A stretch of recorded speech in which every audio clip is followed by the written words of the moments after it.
नगराध्यक्ष पदाचा उमेदवार विजयी झालाय, काय पहिली प्रतिक्रिया? नगराध्यक्षाचा उमेदवार विजयी झाला. नगरसेवक बी खूप काही निवडून आलेले. हे केवळ बाळासाहेबांच्या आशीर्वादानं, शिवसैनिकाच्या मतदाराच्या आशीर्वादानं, एकनाथ शिंदे साहेबांच्या आशीर्वादानं, श्रीकांत शिंदे साहेबांच्या सगळ्याच्या सहकार्यानं हे पैठण नगर परिषदेवर हा एक हाती भगवा फडकलेला.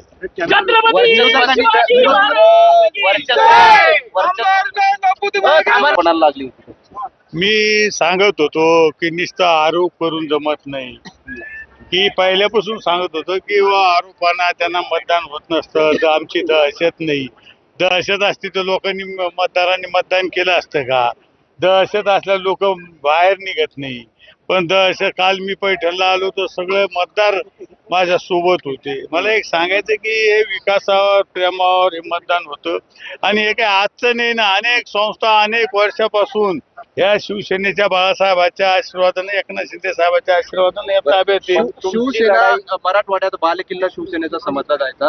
दोन शिवसेना सुरुवातीपासूनच आम्ही सांगितलं होतं की महायुतीच्या उमेदवार पद्मश्री बाजीराव धर्माधिकारी ह्या निवडून येतील आणि चांगल्या मताने निवडून येतील. पण आज तर पुन्हा एकदा परळीनं महायुतीला ऐतिहासिक विजय दिला, राष्ट्रवादी काँग्रेस पार्टीला